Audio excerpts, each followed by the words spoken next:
Order. Order. Robin Moore to move the motion. Thank you, Mr Pritchard. It's a pleasure to serve under your chairmanship, and I'm pleased to have secured this debate specifically looking at housing developers and the challenges that my constituents in Keighley and Ilkley are facing around the multiple housing developments that are currently taking place in our area. Housing developers have a huge impact on local communities and, of course, our national potential. We are all acutely aware of the challenge with our national housing supply, and, of course, it is vital that we are supplying the right houses in the right places and to the right people. And without developers, this would not be possible. But new housing also has a huge impact on local people. Done poorly in a new development or multiple developments, they can completely change the existing settlement. It can reduce access to local services and make it harder for a child to get into a school place that they wish to adhere to, or also perhaps make it more difficult to get that doctor's appointment or just add to traffic congestion. And these practical effects make a huge difference to people's lives. But to towns like Silsden, in my own constituency, where a perfect storm of planning regulations can result in the whole character of the local area changing. And as a town, originally of just a few thousand properties, Silsden has grown by hundreds of houses in just 10 years and looks set to grow even further. Given the huge power that local developers obviously have, both on their urban and rural communities in areas like mine right across Keighley and Ilkley, it is absolutely vital that we regulate them and ensure that they, as developers, act responsibly. After all, we must not forget that developers are businesses and therefore must consider their profitability first, quite rightly. But it is beholden on this place and on local councils to ensure that their desires to make a profit does not come at the expense of local people. And Mr Pritchard, I want to use my opportunity in this debate to talk through some of the challenges that my constituents are facing when developments take place. And I want to start with early consultation, because it is absolutely vital that when new housing schemes are developed, are initially thought through by a housing developer, that consultation with local people takes place before a planning application is submitted. In Silsden, as I've mentioned, literally, since I have been the MP from 2019, we have seen Persimmon develop homes, we've seen a Harron Home development, we've seen Countryside Home development, we've seen Barrett's develop houses, we've seen the Lindham Group develop houses, we've seen Newitt Homes develop houses, and also Skipton Properties. Multiple developments taking place within one town, but when you are collectively looking at the impact on that town in terms of the levels of services that would be provided, it is right that the local authority looks at the master planning that is associated with the whole town and therefore can work out any negative consequences of the whole of the impact that all of those individual developments must have. Currently, our planning system struggles to take into account separate developments properly into account when openly consulting with the public, and therefore proper early engagement is vital. Unfortunately, Mr Pritchard, we are not seeing this in my constituency. I'd also... Yes, I will give way. He's speaking very, very well about the issues and the challenges that he's facing in Keighley and Ilkley. But in relation to the consultation, very often in my own area, whilst local residents might not object to the location of the development, they are concerned about the impact it will have on GPs, on doctors, on schools. Yes. And when you raise those concerns with the developer, they push back and say, well, that's not our problem, that's a matter for the local authorities, for the Scottish Government. Does he think that balance needs to be changed and that the developer should take greater cognizance of the impact their development will have on services and work with the local authority to address those concerns as part of that consultant stage? That is an excellent intervention by my honourable friend, because that absolutely gets to the number of the point that I want to make. When you've got multiple applications coming forward or multiple developments that are coming down the pipeline, that they all must be considered duly and properly by the local authority. Now, Bradford Council, who is the unitary authority that looks after my area, do not do that. And it is incredibly frustrating, because then when you're properly wanting to work out the negative consequences, or indeed the positive impacts that those multiple developments will have on the community, you have to consider them all in the round so that residents feel that infrastructure and services are being properly considered. And that actually brings me on to a point that I was going to talk about later on in the speech, but I will do that now. And that is Section 106 money and community infrastructure money. Because all too often, a local authority will award a planning consent and then will enter into a negotiation with the developer to agree Section 106 monies that is then got to be paid to the community via the local authority to mitigate any negative circumstances that that development is going to have. And unfortunately, Mr Pritchard, Bradford Council, again, in my constituency, are not taking a robust enough negotiating position with the developer to extract as much financial benefit for a local community so that money can then be spent in places like Silsden, in Keighley and indeed in Ilkley to make sure that the money is being properly referenced against things that that development would have a negative impact on. And again, I'll use an example of a Barratt development along Occupation Lane, just on the outskirts of Keighley, where it was agreed that Barratt Homes would put in children's play facilities, children's play facilities for all ages, up to those in their early teens. But what did we see when the development was complete? Play facilities that were then being put in for that would be more suitable for maybe a 1-year-old or a 2-year-old. So doing the very bare minimum that they should be expected to, which obviously is not what the residents were expecting when they purchased those homes. And I could go on with other examples, and I will give way. I thank the Honourable Gentleman for giving way. I mean, much of this harks back around planning to the Eric Pickles reforms that he will remember all too well. And one of the issues that I found my Great Grimsby and Cleethorpes constituency is when it comes to the 106 funding, that actually the power does lie with the developers, that they have got much more strength on that negotiating side of things. They don't want to have things like social homes as part of their developments because they think it will impact on the profits that the Honourable Gentleman said were so important to securing these developments in the first place. Does he think that actually we need to regulate to make sure that the 106 funding goes towards the areas that it was intended to, and that local authorities are properly supported in having the expertise that they need to work against those developers? The Honourable Member for Great Grimsby makes an excellent point. And the reality of it is Section 106 money should be spent within a very defined community area to mitigate any negative impacts that development is having.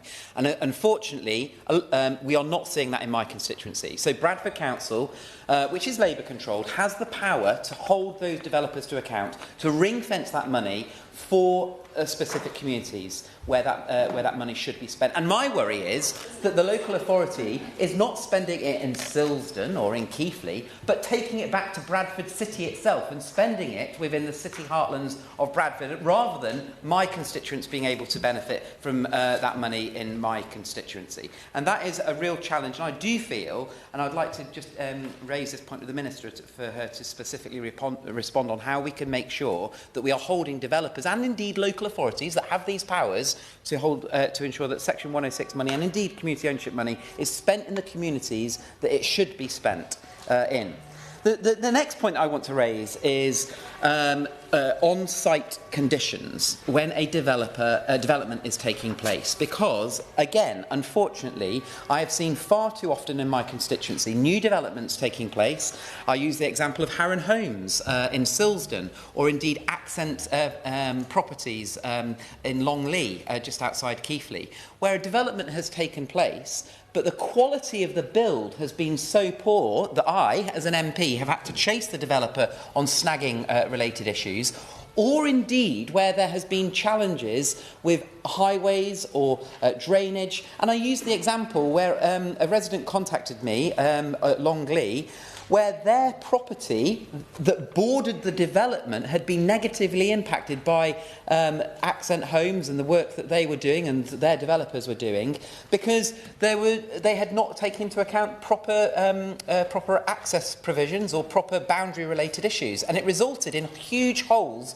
appearing in the gardens, which made it the case that neighbouring properties that were actually nothing to do with the actual development that were taking place were being negatively impacted. And Mr Pritchard, that should not be the case and should not happen. So conditions of build should be properly assessed and those developers should be held to account by the local authority through the enforcement powers that are available to them.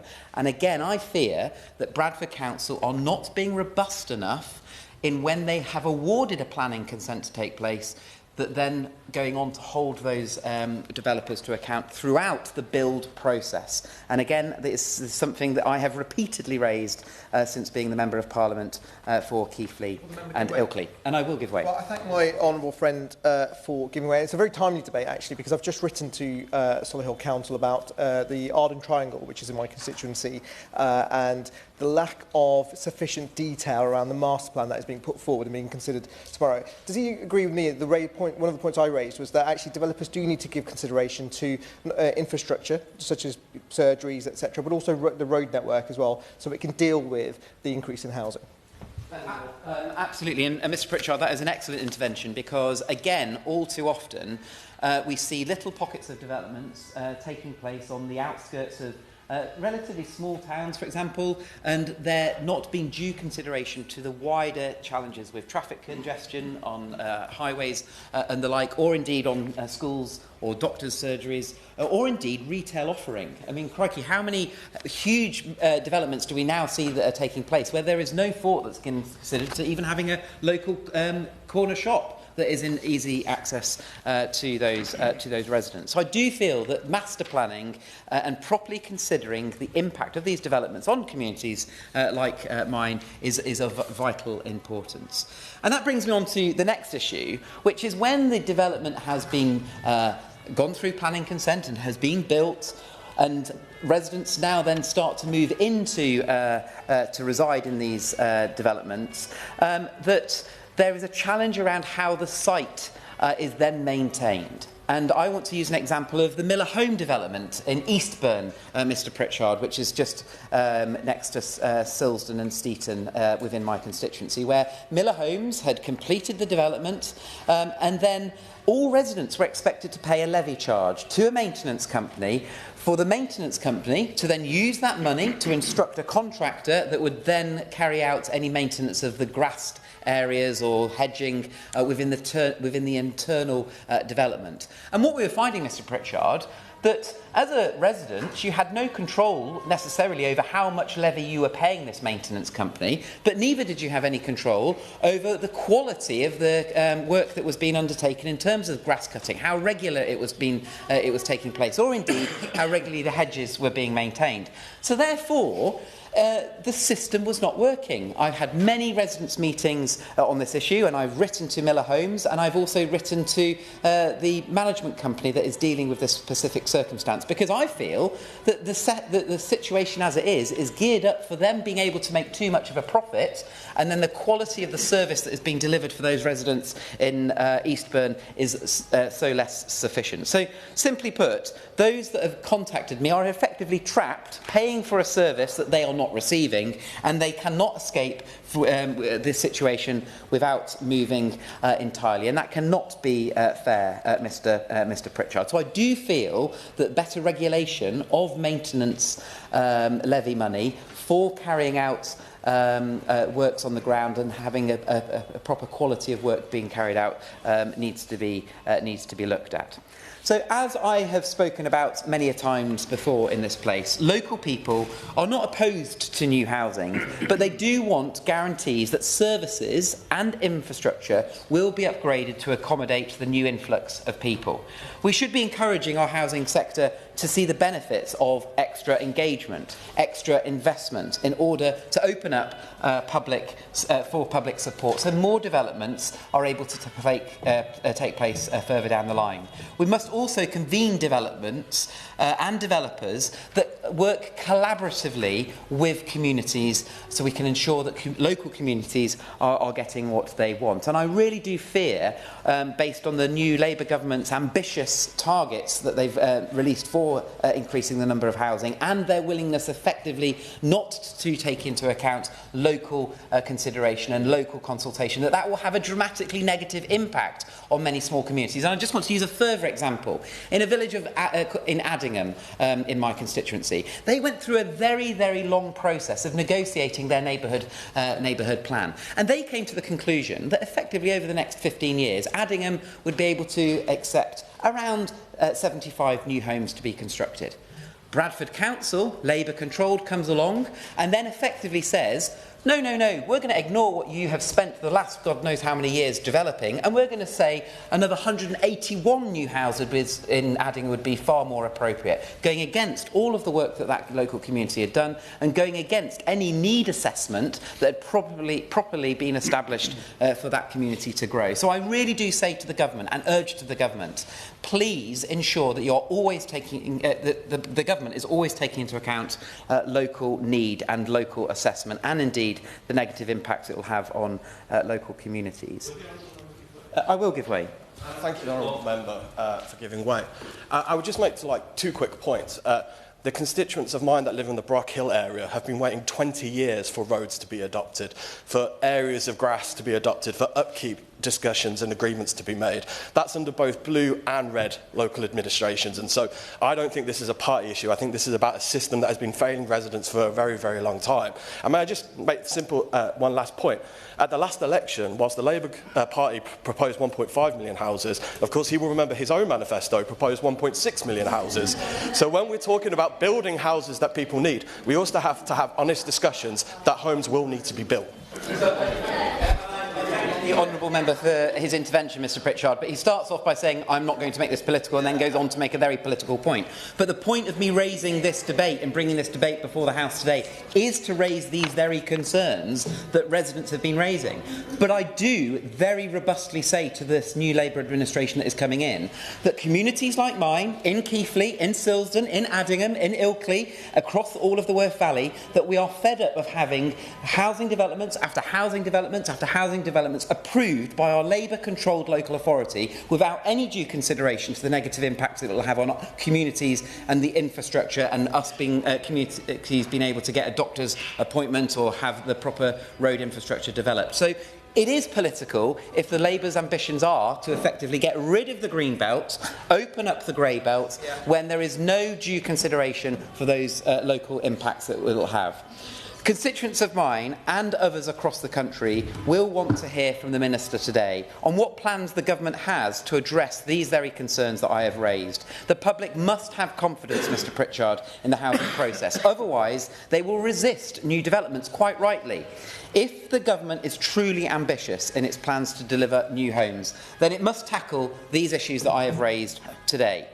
Because before those impacts exacerbate and have those negative consequences on, I suspect, most of the constituencies that, and those that will be talking in today's debate. It concerns me deeply, Mr Pritchard, that the rhetoric from the government now seems to be that we need to loosen the whole of the housing system and the whole of the planning system even further. Yet we've heard no comments so far from the government to address the existing concerns around the current system and existing concerns around services and infrastructure being put in place. And as I have said before, no one can object to the right houses for the right people in the right places. And that's why local consideration is so important. But if we want to achieve this, then we must ensure our developers behave responsibly and do not damage the vital link of trust between themselves and the public. Towns like Silsden, in my constituency, villages like Longley, and indeed the whole of the housing market rely on it. The question is that this House has considered the responsibilities of housing developers. Now, before I call Kevin McKenna, I'm afraid I'll have to put a 3-minute time limit on it, given this debate is so popular and oversubscribed. And the clock will be set so that new members and those who perhaps forgot on either side of the chamber to encourage them to keep to that time limit. Kevin McKenna, thank you. Thank you, Mr Pritchard. It is indeed an honour to serve under your chairmanship, and thank you very much to the honourable member for Keighley and Ilkley for raising this, because this is a very important point, And I'm going to try not to be too party political, but that's maybe working against instinct, so I'll do my best anyway. The key thing here is that it is very, very obvious that the planning system is broken from top to bottom. It's not delivering for anybody. And actually a lot of the anger that the Honourable Member for Keighley and Ilkley has brought into this chamber is reflected by my constituents. And particularly, that focuses on a frustration with the developers and their contributions and a lack of trust, because trust has broken down between a lot of residents as to whether any of these contributions will ever be delivered in actuality. And it's eroding faith across the board. One of the things that's missing in planning is planning. We seem to have lost grip of strategic planning, being able to look at the whole neighbourhood and whole networks, whole regions, and see what's really needed. When the modern planning system was started in the 1940s, one of its central aims was to actually look at places and see, actually, can we structure things so that all the services that are required are there? And this was part of health delivery as much as it was part of anything else. So I was very pleased at one point in my career in the NHS to be working with the Healthy New Towns programme that brought forward a lot of testing and research into what's really needed to go into new developments and see what actually can enhance the health and well-being of residents there. And sometimes that works. So some areas of my constituency, we've got planners and developers that have come together to deliver things like a new rugby club, a ground for Sittingbourne Rugby Club, Demel's Children's Hospice. They've used their developers' contributions to extend their site. These are way beyond just things that local people would need as a local resource, but far too often, like in the Bell Road development that was proposed, the option for a new health centre and new GP surgery was gradually whittled away by the developer until the point that the NHS no longer needed it. And this has eroded faith, and this is what needs to change. So I very much welcome, actually, from the government, a real concerted effort to look at planning, particularly looking at training for planning officers and see if we can improve that. But also, frankly, we need to bring down the responsibilities of the central planning at Whitehall closer to the ground. Hopefully the devolution settlement will help on that, but of course I will look forward to seeing what the actual detail is. I genuinely think that is a massive opportunity that we should all get involved in to make sure that devolution meets our needs. But going beyond this, I really want to hear from the Minister what the Minister can tell me about how we're actually going to guarantee that things that developers promise actually delivered. And I want it basically in writing, in blood from those developers. So if the Minister can help with that, that would be really appreciated. Just round forward. Thank you, Mr. Pritchard. It's a pleasure to serve under your chairmanship, and I'd like to thank the Honourable Member for Keighley and Ilkley for securing today's debate. Housing developers have a duty to create communities, not just buildings. Yet the current planning system prioritises developers over the very people that live, work and raise their families in the areas. Chichester District Council, where most of my constituency lies, sits within the South Downs National Park to the north, and then to the south we have Chichester Harbour, which is a national landscape with protected status, which leaves a belt of only 20% of the land available for housing. This limited space has led to high-density developments that stretch infrastructure to breaking point. And I commend Chichester District Council's focus and determination to get their local plan to inspection stage, but I am worried that Labour's new ambitious target will take them back to the drawing board with developers proposing unsuitable land outside of the plan. And then over in Bursted and Pagham, which is Arran District Council, their housing target is the highest of any planning authority outside of Greater London and is currently experiencing repeated catastrophic flooding as a low-lying coastal plain. People feel like decisions are being made for them, not with them, and trust in the planning process over many years has been completely eroded. And our planning authorities feel like they are fighting with their hands tied behind their backs, because if they refuse applications for very reasonable reasons, such as the site is a designated floodplain or it's key agricultural land or there's next to no infrastructure locally, or the water companies are saying they have no more capacity at their local water treatment sites. The district council are saying we cannot approve this development. Developers are then taking it to appeal, and the inspector is finding in favour of the developers. And if the local authority refuse 10% of large-scale developments, they risk being designated, which gives developers the right to totally skip the local planning process and go straight to appeal. And then to add insult to injury, developers in my constituency are regularly delivering sites with far less than the mandated 30% social and affordable homes. So the homes that are being built are not for local people, and they're regularly not delivering the infrastructure that's promised on the lovely glossy brochure. So that's why we, as Liberal Democrats, are calling for meaningful reforms. We propose a use it or lose it planning system for planning permissions to end the practice of land banking. There are currently over 1 million homes across the country with planning permission that are yet to be built, which would suggest that the responsibility to deliver homes lies with those developers, not with the planning authorities. And we demand stricter accountability for developers who build their homes poorly, ensuring the burden of remediation doesn't fall on those already struggling residents. And critically, we call for a planning system that truly engages with communities, placing their needs and voices at the heart of the process. Thank you.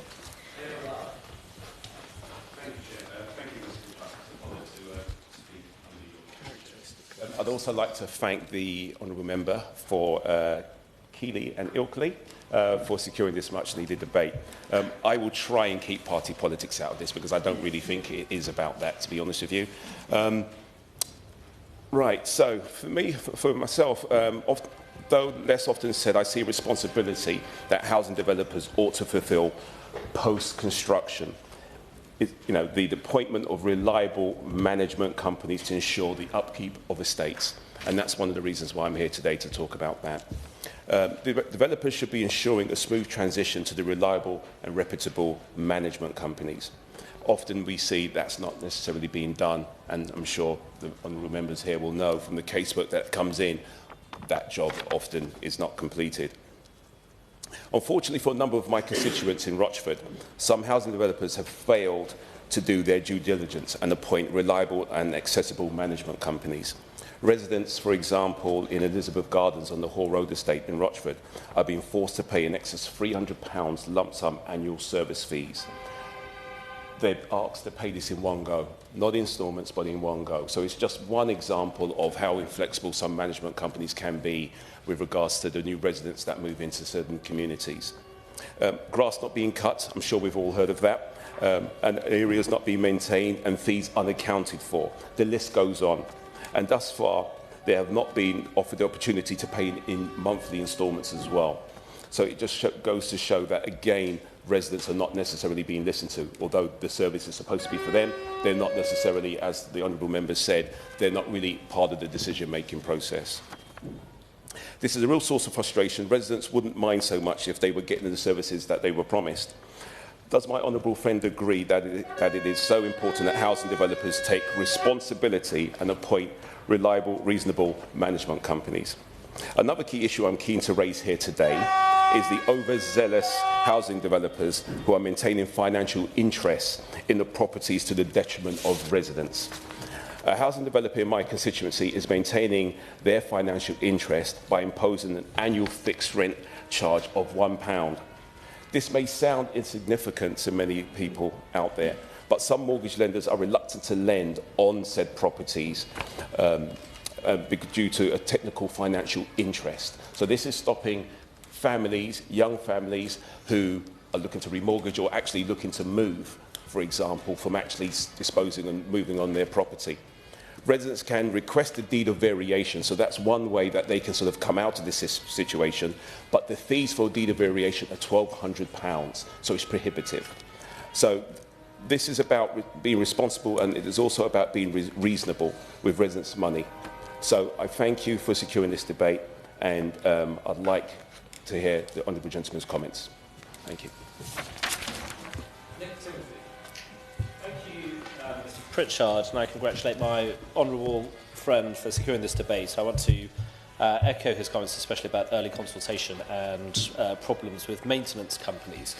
In West Suffolk, the population has increased by 5.3% over the last decade. The population of Haverhill, the biggest town, has nearly doubled over the past 3 decades, and the size of Newmarket has grown by 50%. Some of the developments we've had have been contentious, but on the whole, people are not opposed to new house building in West Suffolk. We've had around 3,000 new homes built in just the last 5 years. And one of the things our whole area has in common is the relationship with the economic geography of Cambridge, which is obviously only really going to develop in the decades ahead. And most of the residents I speak to support the need for new attractive family homes in the right places. And recently I had a very constructive meeting with small developers in West Suffolk who are keen to try to grow their market share and who often provide homes which are more attractive and more sensitive to the community than some of the bigger companies. But I think that is part of a new approach that I would like to see, and a new approach that should go wider than that. I want to cite just some examples of the experience in my constituency. In Milden Hall, there is a development proposing more than 1,000 new homes just to the west of the town, and we're going to need a relief road there to help to manage the extra traffic that will inevitably follow that development. There are similar issues where residents in communities like Kentford and Red Lodge are worried about growing traffic volumes because of the number of houses that have been built nearby in recent years. And in Haverhill, which I just mentioned, residents have felt very let down because the relief road that was promised with the very large development that was constructed over the past few years is still not open and available to use. I just want to quickly make a few points in principle. One, we do need new homes in this country. This isn't about NIMBYism, it's about making sure that homes are sensible and in the right places, and we should be building for families, not just transient tenants. 2, developers should be required to contribute more to the communities they profit from building in. 3, new infrastructure should arrive in advance of expansion, not leaving residents waiting for years for the benefit. 4, we need to build communities, not just units, which is the dreadful phrase that you hear from council officers too often, and communities that build a neighbourly spirit and encourage trust and not antisocial behaviour and crime. The quality of the housing needs to be much better than some of what we've seen thrown up in recent years. We need no more building on floodplains, and we need proper accountability. So when developers don't do the things they promise, there are proper consequences for them. Thank you. Thank you. Before I call Melanie on, could I ask the doorkeeper to come to the chair, please? Thank you. Melanie on. Thank you. Thank you very much, Mr Pritchard. It's a pleasure to serve under your chairmanship this afternoon. I wanted to just raise a specific issue in my constituency, and that is of the Clee Meadows estate, which is just off Ladysmith Road. This is an ex-industrial site that previously held the Bird's Eye factory and was left to go into a very derelict state, and it's in the heart of the town of Grimsby. And for years and years, local residents were complaining about the lack of development and nothing happening to it. And under the previous Labour Council, decisive action was taken to start to build on that site, and actually very nice housing was put up. But this debate is so relevant because this is about responsibilities, and these are long-term responsibilities of housing developers, because despite the homes on that estate being very nice, the shortcuts that were taken by the developer have had really long-lasting consequences. So we see collapsing driveways. I was around there just the other week. Collapsing driveways, poor quality paths and paving, pothole-ridden roads. And what has really struck me is that now, having already raised this once in this place, a developer has started to get back in touch with the local authority and to take some action to try and remedy some of these issues that, frankly, residents have put up with for far, far too long. I was struck by the rest of the area that this estate sits in, because the rest of the area, exactly as the Honourable Lady put it, is a plot for 101 houses, but is a complete and utter bomb site.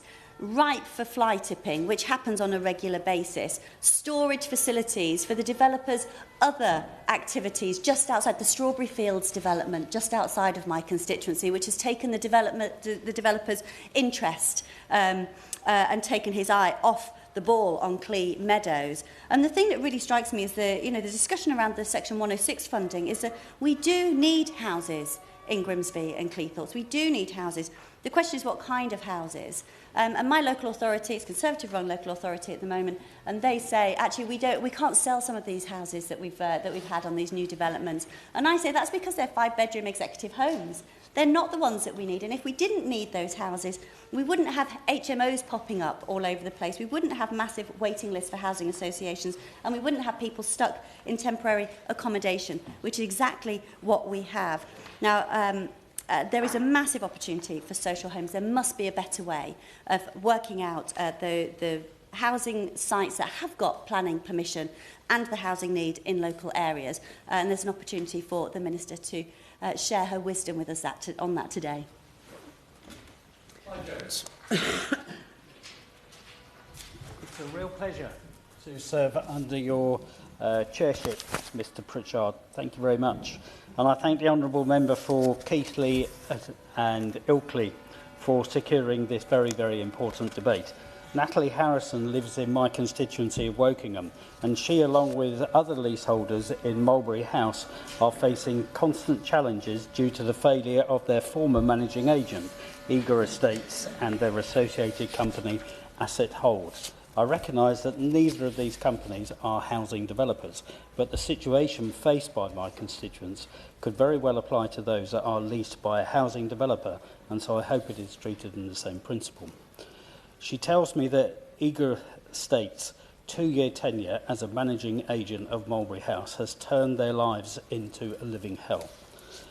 In the first year of their management, they increased their service charge by 48%, and in the second year by over 200%.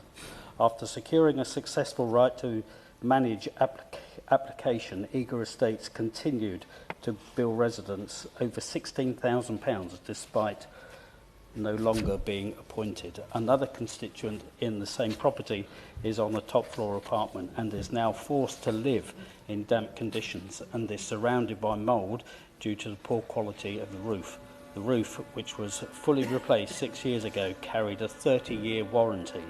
This is no longer covered due to a failure by Eager Estates to do a once-yearly inspection, which they failed to commission. They have left their properties in a shocking state of repair, forcing residents to pay an additional £29,000 between 12 flats for roof repairs and £45,900 for a completely new lift. My constituents feel that they are being robbed, left completely unprotected by a system that is seemingly unable to protect those being ripped off by companies that have the money to intimidate them. Can the Minister tell me and Natalie and the residents of Mulberry House what plans the department has to get Leasehold and Freehold Reform Act 2024 fast-tracked as quickly as possible? People need action to protect their livelihoods. They would also be grateful to know how the government's plans will stop the abuses that are currently facing by Eager Estates from happening now and in the future, and if the government will ensure that undue power is taken from housing developers. Finally, please can the Minister investigate these specific cases that I've talked about and provide me with a response in writing that I can pass on to them. Thank you. Darren Puffy. Thank you, Mr. Pritchard. It's a pleasure to serve under your chairship this afternoon. Can I thank the member for Keighley and Ilkley for securing this very wide-ranging and important debate. Colleagues have made a number of salient points about the need for more housing and more housing in the right place. I want to focus my comments on responsibility of developers for building quality and safety. When it comes to development, I'm quite straightforward. I want them to build more housing and I want them to get on with it, but they have to be good, safe homes. And too many have not got their own house in order, and I worry about them being awarded any contracts in the future to build more as part of Labour's ambitious plans for 1.5 million more houses. So it's time for asking nicely to be over. We have to demand that people's safety is put first. We don't want to be here dealing with the same issues in 10 years' time under new developments. But further to that, it's also about ensuring that people's well-being, the well-being of the very people that we are talking about, our constituents, those on waiting lists, those saving hard to buy their first home or put down rent deposits, their overall well-being and financial stability have been compromised too much in the past, as we're putting right the mistakes of the past. In my constituency of Southampton-Itchen, I've met with constituents who have shared painstaking stories of how their families are struggling. They set out with these great new developments. They bought or rented houses that they could afford, only to now be saddled with unscrupulously high service charges to cover the cost of remediation works for leasehold buildings.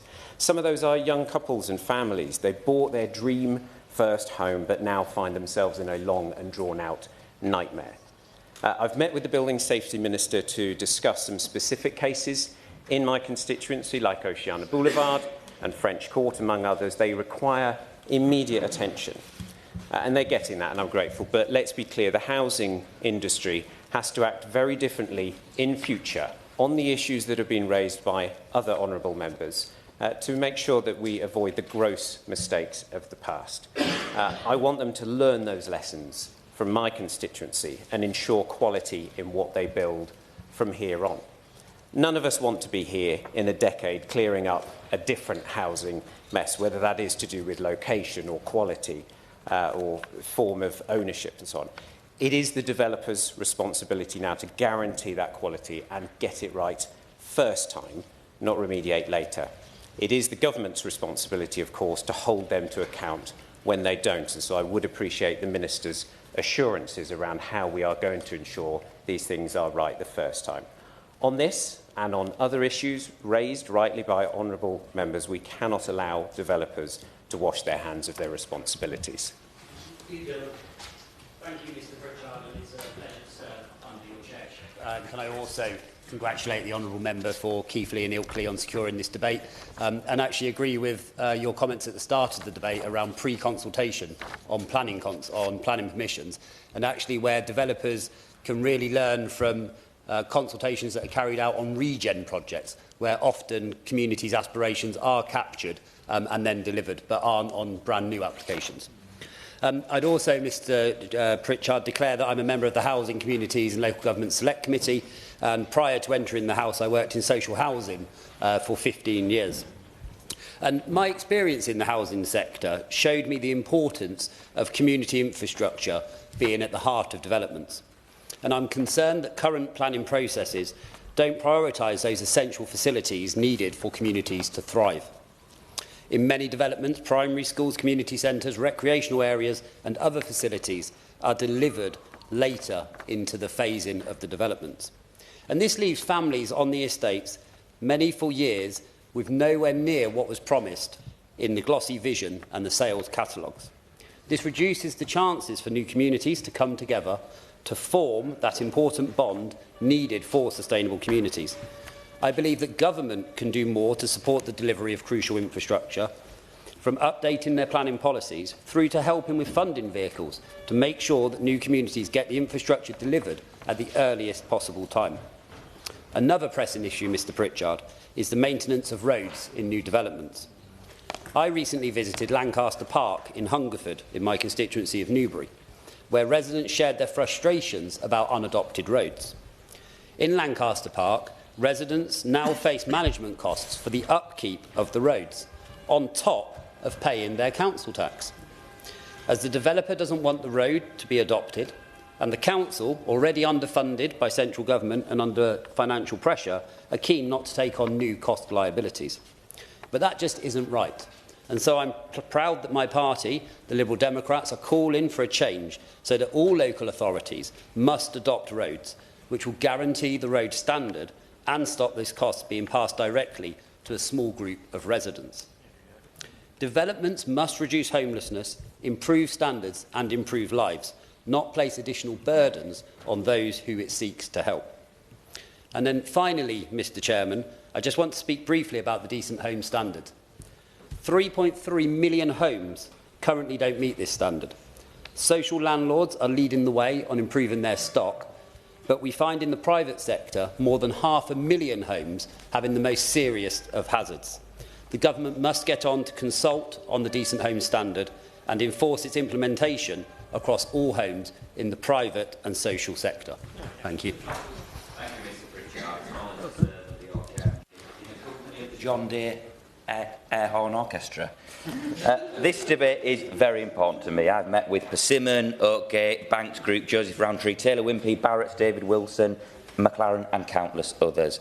So now may I thank the Honourable Member for Keighley and Ilkley for securing this debate.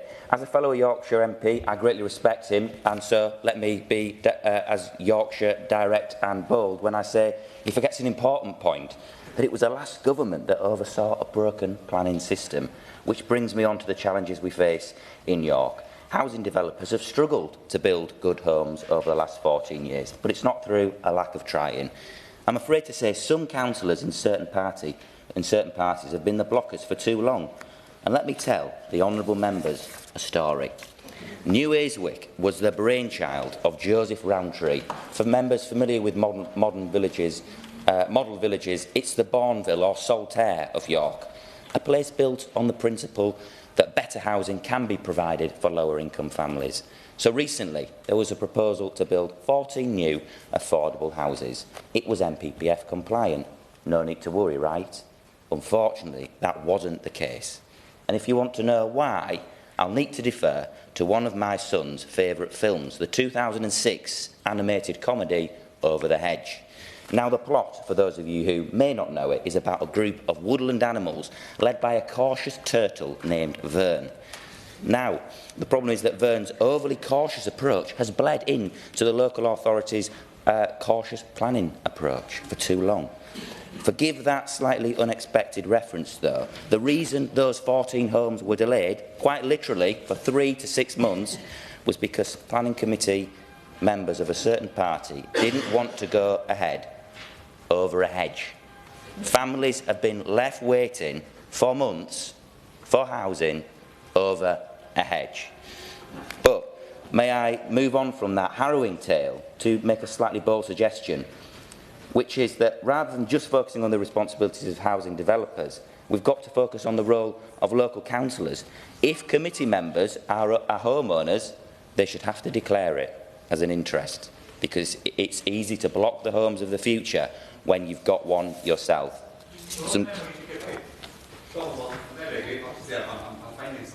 It's quite extraordinary. Is the Honourable Member genuinely saying if for concerns about wildlife or the environment, or indeed just local residents have concerns about what is being proposed, those views and concerns, particularly if they're put forward by the Environment Agency or others, should be simply ignored in pursuit of this house-building agenda? Absolutely not. I think the example I gave was around, back to that 2006 movie, a hedge. We do have to exercise that power that planning committees have with restraint. We must consider the opportunity cost. Disabled families or other families, my constituents, left behind, left waiting 6 months because of a landscape issue over a hedge. Just a couple of practical considerations I'd like to raise. The future home standard is great. Developers have got a responsibility there. But we can't just focus on air source heat pumps. We've got to have battery storage linked to PVs as well. That should be the new home standards. We've also got to have extra planning committee resource so that we can properly hold developers to account. And so I'd really welcome the Minister to update us on when the 200 new planning officers are likely to come into place. They're desperately needed in York.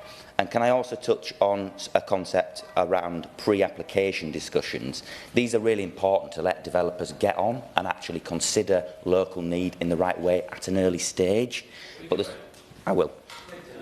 I thank the honourable gentleman for giving way. Those of us who are sent here are sent here to consider not sort of anecdotes and individual case studies, but legal frameworks and systems.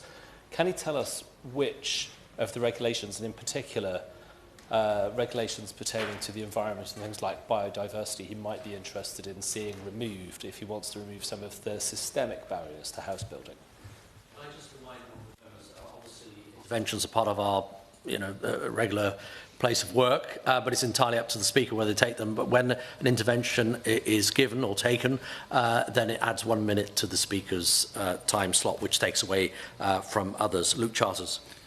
Forgive me, Mr Pritchard, I thought the intervention was on my point around the pre-application process, because this should be welcomed on all sides. The pre-application process can be really helpful to developers and local authorities, because you can bring in additional resource, an independent resource that the local authority agrees to add to the support, so they can actually scrutinise things more closely in due time. So, can I also just touch on one final point? I hear so much from developers around the statutory consultees, and orchestrating them is a critical part of the planning process, from landscaping, drainage, water, highways and so on. But so often in the planning process, when one respondent is late, that has a knock-on effect on everyone else. So we really must ensure that planning authorities are better at orchestrating those statutory consultees. I'd really welcome a chance to meet with the Minister to discuss some of these ideas further. York Out is a really unique place for the concept of grey belt. I welcome recent MPPF statements, and I really believe that we'll be turning Tory stumbling blocks into Labour's building blocks. Yeah. Richard Ford. Thank you, and it's an honour to serve under your chairship. And I'm really glad that the Honourable Member for Keighley and Ilkley has secured this debate. It's a vital one for us. My comments are going to focus today on the premature handover of sites, housing developers' sites, to management companies before developers' responsibilities are fulfilled. But I'm going to do that through the lens of a couple of examples from the area I represent. That is Pebble Beach in Seaton and Ackland Park in Fennerton, both in East Devon.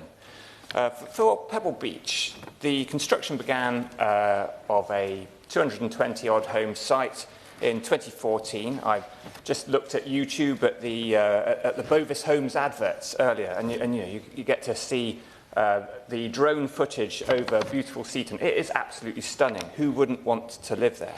Sadly, the experience of people who've moved into the site is that it is really very much incomplete. The Honourable Member talked about a play area that was never finished. These people didn't have a play area that was started, despite having been pledged it. In fact, the curbs are so high from the road that a child could put their seat on the road and eat their lunch off the pavement. Such is the incompleteness of this construction. There are trip hazards, there are block drains, and the site has been more or less handed over to the property management company Firstport without the developer having fulfilled their responsibilities. And this results in poor maintenance, and it results in the deflection of responsibilities, with the property management company pointing at the developer and the developer pointing back at the property management company. The residents are stuck in the middle, not knowing quite who is accountable. Last week, Liberal Democrat MPs met with Firstport and took this up with them. And the Business and Trade Committee met last week with Vistry in Exeter. The responsibility of the developer, Vistry, they take it on board, but they do need to get back there and they do need to fix the things that they said they would fix. I will have to leave to another day my comments about Ackland Park. I have talked about Ackland Park in this chamber before. But the key point that I really would like for the Minister to take away is that we cannot have a situation where property management companies are essentially taking away responsibilities from developers, and developers are therefore held unaccountable. Thank you.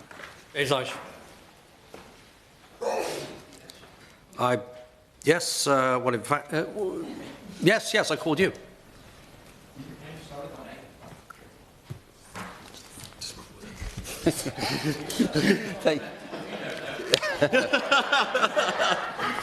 Clark doesn't know it, I don't know it, I hope you know it.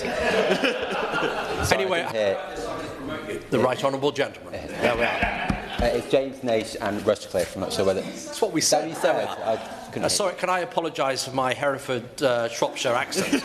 So I apologise. Some of us are actually from the West Midlands still in this place, so there we are. Well, James Nash. Thank you, Mr Pritchard, for inviting me to speak, whether I know my name or not.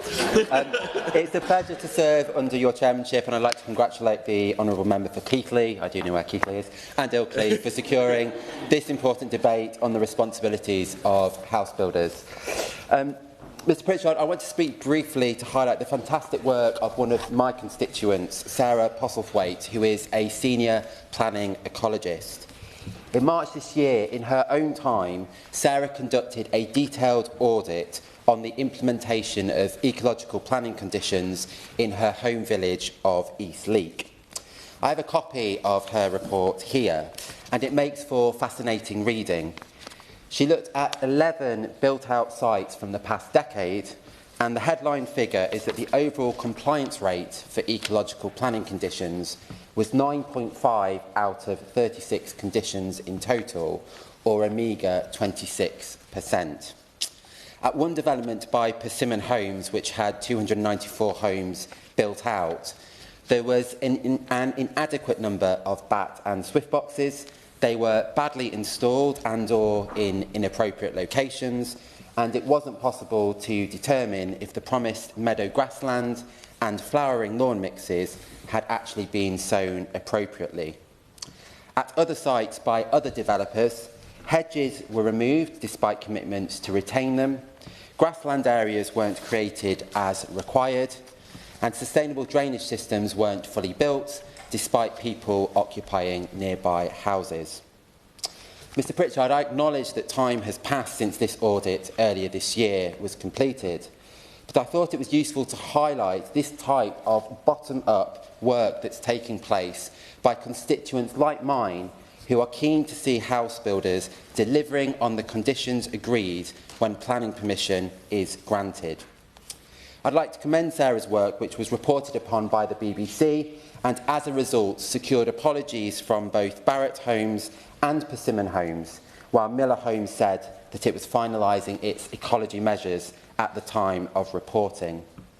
Mr Pritchard, I sympathise to an extent with the position of local authorities that have neither the resources nor the expertise to hold developers to account as they would wish. Nonetheless, councils need to take their enforcement responsibilities seriously and to be appropriately financed and resourced so that we can make sure developers are meeting their ecological and other varied and important commitments. Otherwise, swift and effective remedial actions should be taken. And I'd welcome hearing more from the Minister on how we empower councils to do this. I'm afraid 2 minutes to the last two speakers. Ollie Glover. Thank you, Mr Pritchard. It's a pleasure to serve under your chairship, and I join my colleagues in praising the member for Keighley and Ilkley for securing this important debate. I'm going to focus my remarks around the challenges of estate adoption and generally unaccountable management companies and fees. I thank the House of Commons Library for their comprehensive briefing on this subject, but I must confess it rather blew my mind. The legal and contractual concepts are quite bewildering, and I don't know whether to be saddened or reassured by how many colleagues have raised similar issues to the ones I'm about to describe.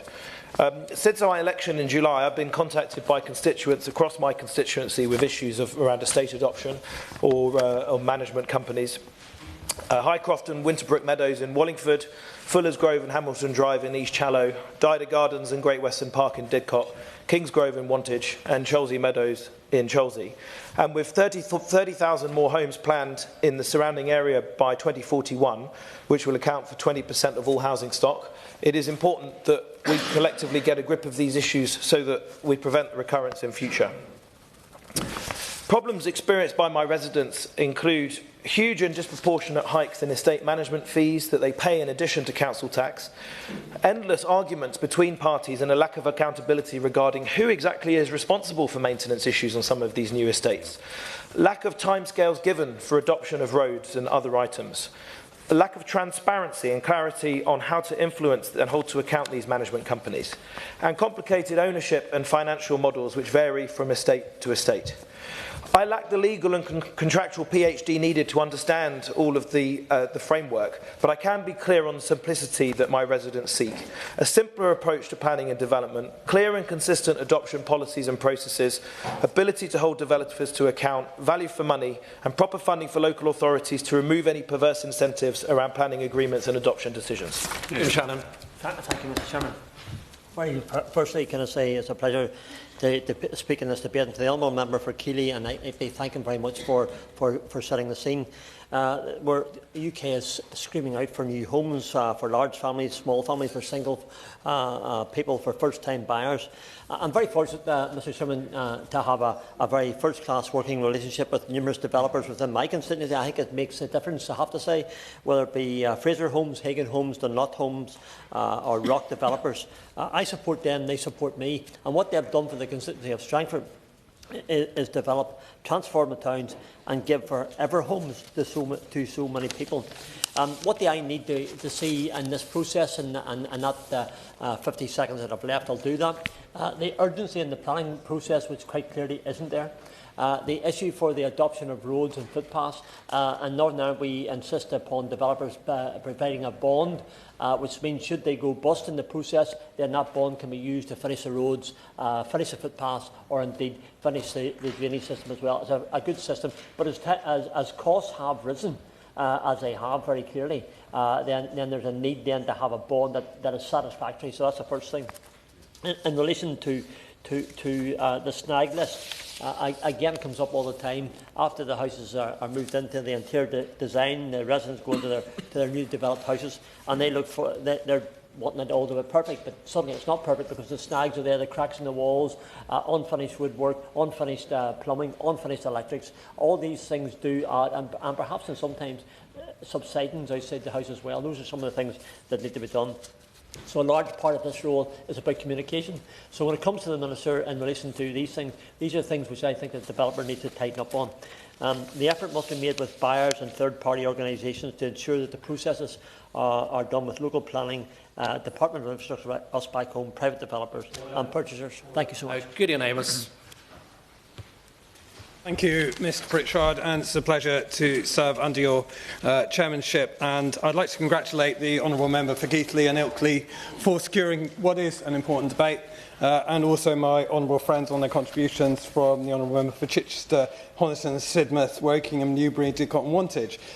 In Taunton and Wellington, my constituency, too often big housing developments are not completed as they should be. They fail to come up with the infrastructure that is needed. In one close in Taunton, a development substantially completed over a decade ago, the developer has still not completed the surfacing of the road, making it impossible to be adopted. Therefore, with the result, there are no streetlights either in the close concerned.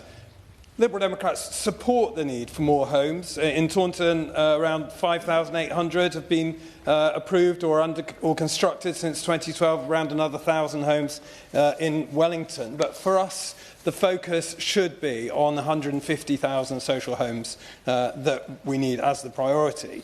Therefore, it would surely be right that private developers should be faced with a use it or lose it permission. For example, losing it when they haven't completed developments to the standard that they should do with the infrastructure that was required. Perhaps they should not be able to avail themselves of the subsequent permissions that they're looking for as part of a use it or lose it system. And in Taunton and Wellington, for example, despite thousands of new homes, no doctors, over 6,000 new homes, no new doctors' surgery has been provided. And whilst local councillors are working hard to secure land and buildings for a surgery, there's a very real worry that no doctors will be available to fill it. The Blackdown GP practice in my constituency is actually closing half days in the afternoons to save money in the face of the higher national insurance and staffing costs. Often, also, estate management agencies charge large sums to freeholders, as we've heard, for the upkeep of shared areas or assets. These arrangements are often referred to as fleaseholds, given the charge paid to the management company is so high. It's effectively a form of leasehold arrangement. Liberal Democrats are therefore calling for it to be the norm for shared assets in freehold estates to be adopted by the local authority rather than housing developers or their estate management companies. And if the estate was constructed by a rogue or cowboy developer where a key piece of infrastructure is not properly completed, freeholders often pay extortionate fees to upkeep the infrastructure even though it's not fully in place. In addition, residents do not receive any reduction in the amount of council tax, of course, they're expected to pay to account for the estate charge or to reflect the specific services offered, because, of course, council tax is collected to deliver a broad range of services. The Leasehold and Freehold Reform Act 2024, as we've heard, received royal assent in May to strengthen regulation of the housing sector. And we'd particularly like to ask the Minister to give us a clear date when the relevant sections will be commenced to give residents the powers of redress that they urgently need. The Liberal Democrats have called for a further regulation of such management companies, such as First Port, for example, including to ensure they respond to all correspondence, they hold regular AGMs, and if they fail to do so, we've called for residents to be able to given the power to take ownership of the company for themselves. Liberal Democrats have often called for better zero carbon homes and better standards. We welcome the decent home standards proposed in the Renters' Rights Bill, but we want it extended to military service family accommodation. Why should they be excluded, Mr Pritchard? We also want to see local authorities, of course, better funded to enforce those planning conditions that can be enforced. Somerset Council was handed what the outgoing Conservative leader of the County Council called a ticking time bomb, in his own words, in social care costs that are falling on local authorities across the country. £1 billion of promised funding for social care was, according to the National Audit Office and the BBC, taken away exactly 12 months ago, leaving many councils, especially Somerset, with its historically low council tax base, having to make massive savings and often heartbreaking decisions. Finally, Mr Pritchard, it's important that we do not leave the provision of homes just to the private sector. It has a role to play, of course, but housing need will not be met unless we build 150,000 social rent homes per year.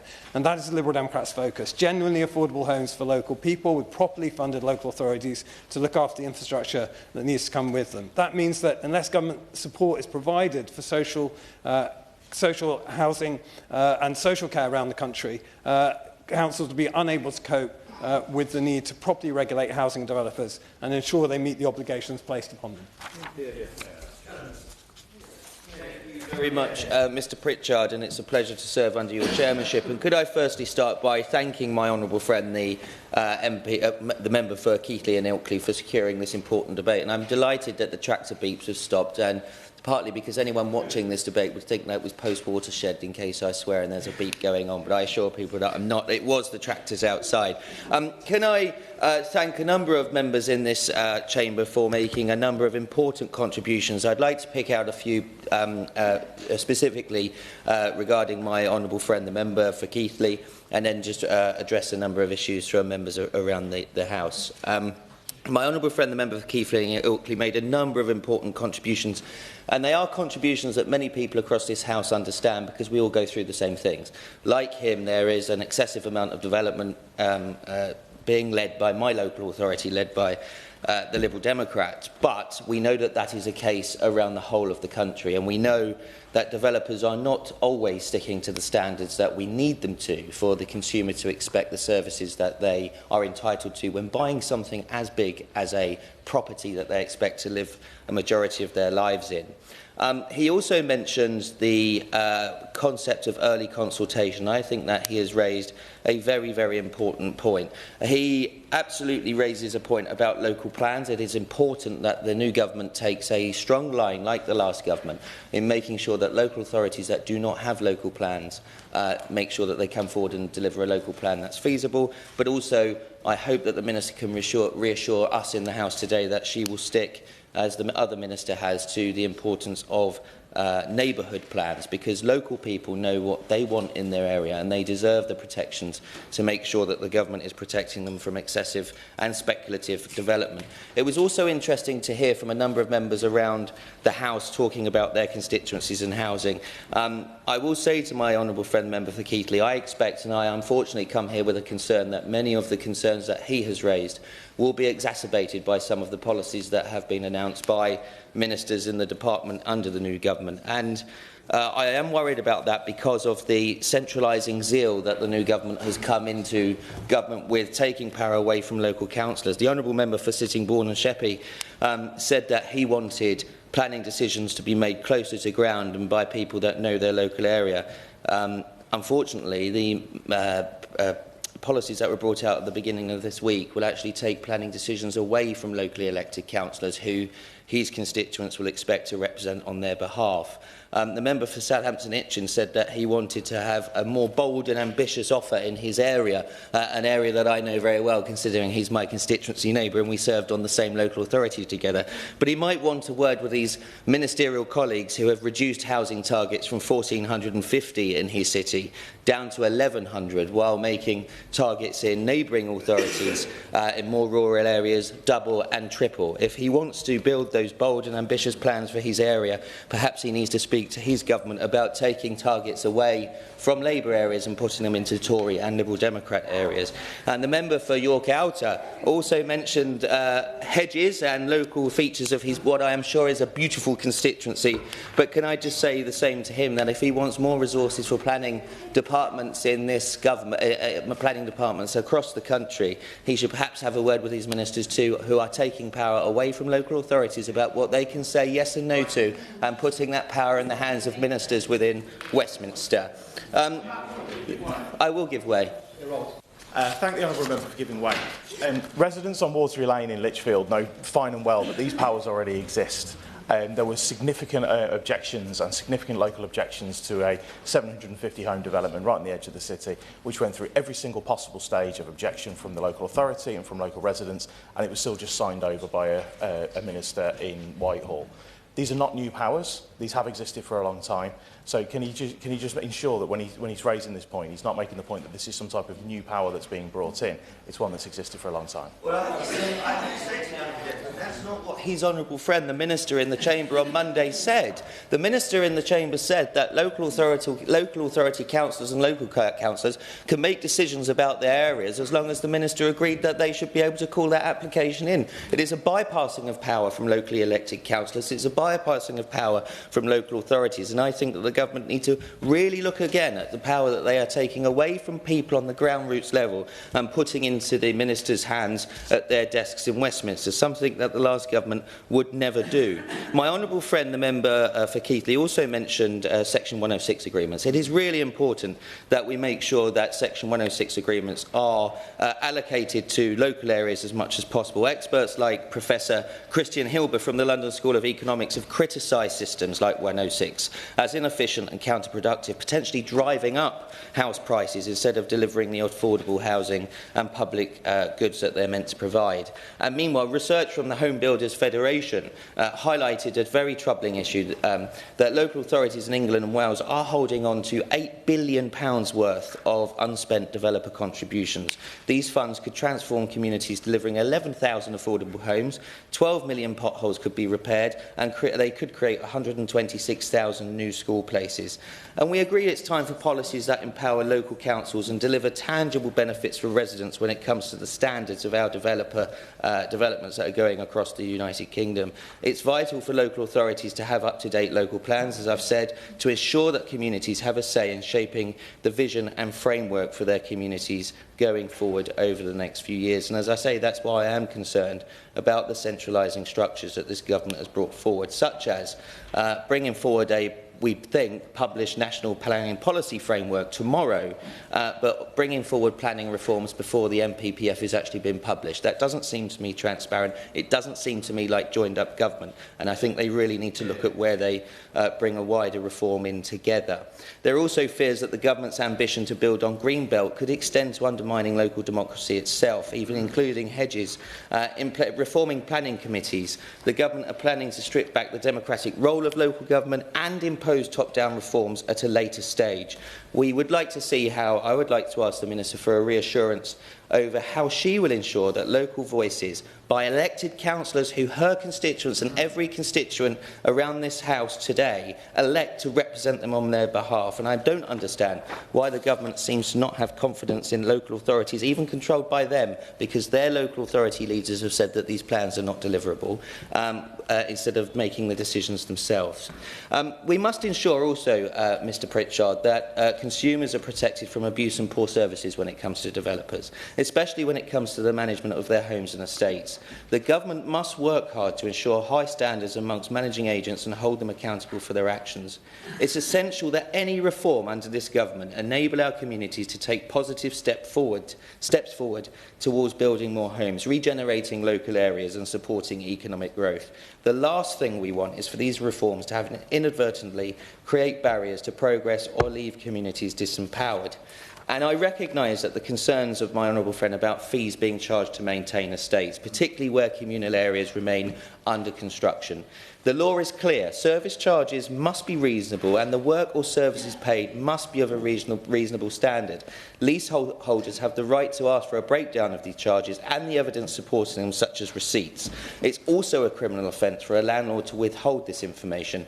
If leaseholders believe a charge is unreasonable, they have the right to apply for a tribunal. And I do look to the Minister. We will work together on this for leasehold reform. The last government made great strides in making sure that leaseholders are looked after and that they have protection under the law. The Minister's announced policies going further on that. I would look to her just to confirm when she will bring those proposals to the House, because the other Minister in the department said that extra leasehold protections may not take effect for the lifetime of this Parliament. We would encourage and ask the government to move faster than that, to allow that we have those powers coming in as soon as possible. On infrastructure, Mr Pritchard, I encourage councils to make use of the powers available to them to achieve the best possible outcomes for their communities. However, I do not believe in imposing overly prescriptive mandates from the centre. There are instances where a more tailored approach may be absolutely necessary. Mr Pritchard, finally, as many members might be happy that I'm winding up my contributions, but I would like to once again congratulate my honourable friend, the Member for Keighley and Ilkley. And one thing I will say about this debate is that everybody around this hall, despite political disagreements, have the best interests of their constituents at heart. They want their constituents to have accessible housing, good standard housing, whether that be private housing, socially rented housing or affordable rents. We all in this chamber have a responsibility cross-party to make sure that the houses built across this United Kingdom are ones that are fit for purpose, but ones that are wanted by local people and not imposed by central government. Thank you. Minister. Thank you, Mr Pritchard. It's a pleasure to serve under your chairmanship. And I'd like to start off by congratulating the member for Keighley and Ilkley for securing this debate and his speech. In his debate, he raises very important points about the importance of consultation, the responsibilities of housing developers, and the need for quality service provision, community infrastructure, and a range of other issues. Very, very important points that we can all relate to in terms of our own constituencies. Other members raised the important issues of supply, housing supply, and the housing crisis. That we can all agree on the need to address the housing shortage in our country. And it was helpful to be reminded of the Conservative Party's manifesto commitment of 1.6 million, along with my own party's, of course, of 1.5 million over the next 5 years. So there is much, Mr Chairman, that we can agree on this very important agenda. And it is vital that we work closely in partnership between national government, regional government, local government, and, of course, developers who we are relying on to deliver. But they need to deliver good quality, safe and secure housing that is fit for communities and fit for our country. This is a once-in-a-generation opportunity since the Second World War, since the developments of the 50s, of providing the housing that our country desperately needs. Mr Pritchard, we are in the middle of the most acute of crises in living memory. I know that. I see that firsthand in my work as a homelessness minister, and with the pressures in many parts of our country of the housing shortage. For too long, too few homes have been built, and even fewer have been affordable, putting the dream of home ownership out of the reach of too many. and that is creating an intergenerational set of tensions. Today's under 30s are less likely to have than half as likely to be homeowners than those of the same age in the 1990s. And there were only 210,000 first-time buyers last year, the lowest of the younger generation, particularly in the younger generation, concentrated in that group. The lowest since the global financial crisis. And we've seen house prices rise at the same time during that period. And I know that across parties, there is one thing we can agree on, is that we need to make sure the younger generation do have a hope of home ownership should they wish to be homeowners, and those who want to live in other forms of housing are able to get access to good quality, affordable housing, be that social or other types of, or shared ownership or other types of accommodation. So, Mr. Pritchard, we've got a set of challenges that we've inherited that we've got to address, and that requires serious work across parties where that's possible. If we look at the situation with temporary accommodation, 123,000 households are in temporary accommodation, 150,000 children in temporary accommodation. These affect different communities, different constituencies, up and down the country, and we have a shared responsibility in tackling those issues. And as for the points that have been raised in relation to planning and local consultation, we take that very seriously. And the suggested changes in the national policy and planning framework that we consulted upon this summer, these are first steps to correcting some of the issues that have arisen. And by strengthening the housing targets and allowing development on poor quality grey belt land, we will get Britain building again to kickstart our mission for delivering that 1.5 million homes. If I can make a bit more progress, then I'll come back. I want to turn to the points he specifically wants me to address. And we are clear that that cannot be at the expense of quality. And the points that he and others have made are very important. And while I won't be able to address all of them, I will make sure that we officials pick those points up. On specific cases, just to highlight, there are a number of specific constituency cases colleagues have raised. I'm very happy to pick those up in writing as well. I'll give way. I thank the Minister for giving way. I just want to pick up on this point to do with grey belt and using the examples that I have in my own constituency, where we have challenges where the local authority are developing their local plan, and there is genuine concerns that have been raised that where houses are being allocated, the need is not being identified, i.e. green belt or grey belt is being prioritised over brown belt land. So could the Minister just outline what conversations she is having with the likes of Bradford Council, which is Labour controlled, so that priority can be focused on brownfield sites first, rather than the negative implications that we're seeing where green belt and greenfield is being prioritised? I will come on to that, and it picks on his points about consultation and proper partnership working and engagement. And we very much hope and want to see that partnership across local authorities and communities. And I'll come on to the points in relation to planning requirements as well. Mr. Chairman, this government, since coming into government, and it's only been just over 5 months, and I hope colleagues can see that we have hit the ground running on a number of agendas, including some of the other points around leasehold reform, around decent homes that colleagues have already mentioned. We recognise there's an urgency, and there's a backlog of issues. There are a backlog of issues that need to be addressed, and I hope that we can work on those issues collectively, because our constituents desperately need us to see the results, see improvements. Since coming into government, we took immediate steps to support the rapid delivery of homes by launching the New Homes Accelerator and established the new Towns Task Force. And we believe that the generation of new towns will provide new opportunities for millions of people and unlock much needed economic growth. We know that the construction sector, for instance, will generate additional jobs for communities up and down the country.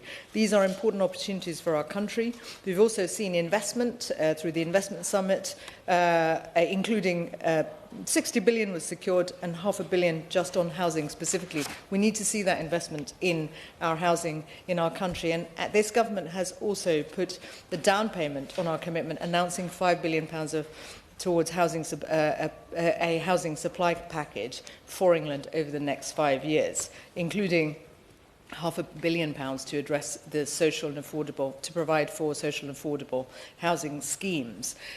Just on the points the honourable member raised about developers, he is absolutely right. We need to make sure developers fulfil their responsibility. He and others are very aware, some colleagues have already raised it, around safety. The Remediation Action Plan following the Grenfell Phase 2 report that has recently been published sets out some of the issues around quality and safety, and it's vital that the next wave of housing that is built are safe and secure, and the legislative programme that will come with the Remediation Action Plan and the response to Phase 2 is critical to make sure we address those issues. More widely, it's vital that we ensure that the quality of housing is not compromised with the supply of housing. We need to address both, and we are very mindful of those points. The points about community infrastructure levy are well made in terms of the contribution they make, as well as Section 106. The Section 106 in particular has delivered nearly half of all affordable homes per year.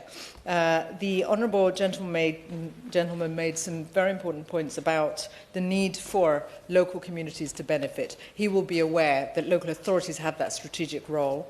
It is crucial that local communities can benefit. We've seen some great examples in different parts of the country. I've seen it in my own constituency of how well that can work if communities are engaged and involved. And I very much hope that happens in relation to his local authority as much as others, whether they're Labour-controlled or Conservative-controlled. We all want to see that benefit to our communities. He raised a number of points in relation to consultation. The planning and the local planning authorities are required to undertake local consultation as part of the process of preparing a plan for their local area to comply with the specific requirements in Regulation 18 and 19 of the Town and Country Planning, Local Planning England Regulation 2012 Act. There are a number of provisions he will be aware, as will others, about the requirement to consult and involve communities, including the commitment to a statement of community involvement. We are committed to the devolution agenda, contrary to what the Shadow Minister has said. That means more power to local communities, including devolved budgets to empower local leaders and mayors to be able to work strategically with national government to deliver on the housing agenda. The honourable gentleman also raised the points in relation to Section 106, which I have addressed. Planning officers, another honourable member raised the point about the 200 planning officers. The government's already committed to £46 million to boost the capacity and capability in local planning, which is going to be crucial for capacity building in local areas. I won't, I'm afraid, because I need to wrap up, but I'm happy to pick up afterwards. We have already invested significant resources to tackle the housing crisis.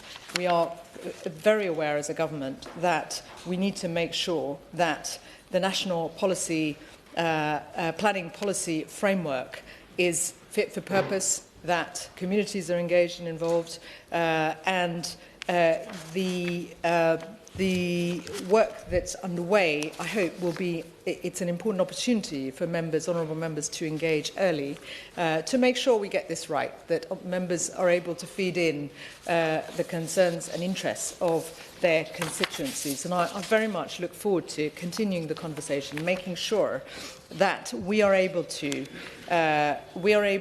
develop an agenda that is grounded in the interests of communities up and down the country, working collectively with local leaders as well as national government. I could say, Mr. Chairman, due to time, I'm not going to be able to finish addressing all the points, but I'm very happy to pick up on other points honourable members have made, either in writing or in follow-up discussions.